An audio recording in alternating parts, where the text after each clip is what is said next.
Всичко, което трябва да ми кажеш е какво виждаш на екрана, Райан. Буквата А. Грешно. Верният отговор е червен цвят. Мислех, че говориш. Следващ въпрос. Сега какво виждаш на екрана? Виждаш ли син цвят? Да. Отново грешно. Верният отговор е буквата А. Обаче ти ме пита за. Следващ въпрос. Сега какво виждаш на екрана? Ами виждам буквата А и е отцветено в сиво. Сиво спелувано с О или У? Има ли значение? Не много. Ами предполагам с О. Грешно. Отговорът, който търси. Сиво с У тогава. Все още грешно. Какво? Верният отговор, който търсим е буквата А, отцветен в светло-черно. Това даже не е цвят. Както и да е, но ако затъмним цвета на буквата А в черно, какво виждаш на екрана сега? Така. Ти каза, че това е черен цвят. Точно така. Нищо не е променено от миналата снимка. Ами да. Тогава отговорът трябва да е буквата А отцветена в черно.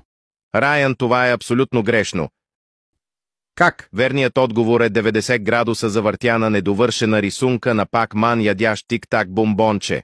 Следващ и финален въпрос. Каква буква виждаш на екрана сега? Каква буква? Да. И цвета няма значение. Ами да. И отговорът не е нещо като недовършена рисунка на Пакмана ми, е буква от азбуката.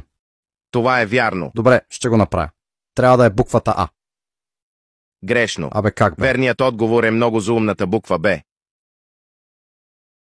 Добре, но буквата Б е направена от много букви А, така че технически отговорът ми не е грешен, нали така? Грешно отново. Как? Б не е направен от много букви. А. Ами тогава от какво е направен? Недовършена Пак-Ман рисунка. Педера.